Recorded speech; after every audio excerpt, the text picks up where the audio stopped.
Comme je déteste raconter ma vie privée et que depuis que j'ai à peu près 25 ans, on me pose beaucoup de questions sur ma vie sentimentale, du coup, pour être très logique, j'ai décidé de rendre ça public et d'en faire un livre. Plus sérieusement, je voulais en fait écrire un récit où le personnage principal serait une femme handicapée, en l'occurrence moi, mais auquel tout le monde pourrait s'identifier.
Je pense que la particularité de la perception que peuvent avoir les autres personnes non concernées des femmes handicapées au niveau de ce qui concerne leur vie amoureuse, sentimentale ou sexuelle, c'est c'est qu'on refuse de les imaginer comme des femmes adultes avec tout ce que ça peut comporter en termes de responsabilité et en termes d'implication sur le plan justement des relations personnelles, des relations intimes, de la maternité, etc., etc. L'une des conséquences par exemple pour moi, ça a été que pendant un moment, comme j'avais intériorisé toutes les idées reçues et tous les préjugés en la matière, j'ai pu penser que je n'étais pas assez bien, par exemple, ou que je n'avais aucune chance de plaire au garçon dont j'étais amoureuse, et même d'une façon plus générale à quelqu'un. Moi, j'ai dépassé rien du tout. Je ne considère pas que ce soit comme ça qu'il faut envisager les choses. Ce que ça m'a apporté, c'est que surtout, ça m'a permis de comprendre ce qui se passait et ça m'a permis de comprendre l'importance du militantisme et de pouvoir expliquer que tout ça n'est qu'une construction sociale.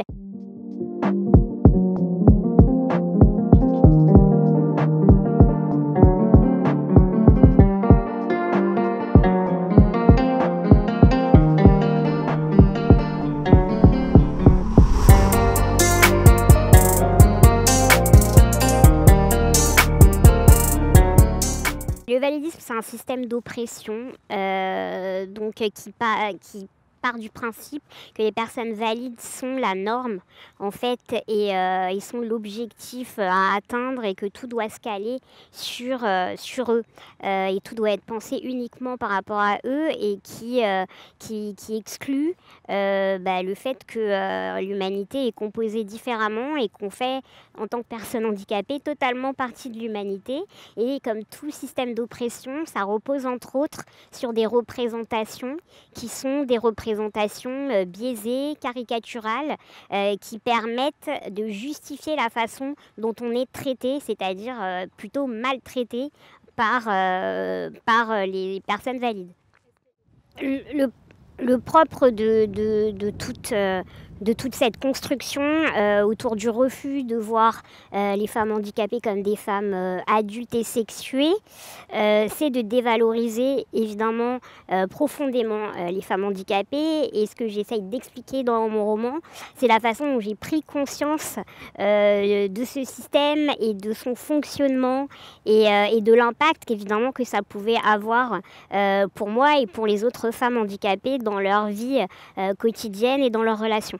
On ne peut pas donner de recettes dans ce genre de domaine et ce serait très prétentieux de ma part d'expliquer comment reprendre le contrôle de sa vie dans ce domaine. Du coup, non, c'est juste qu'il faut prendre du recul et puis vraiment ne pas se laisser convaincre par le discours dont on est abreuvé et qui en fait nous empêche d'agir et nous empêche d'avancer.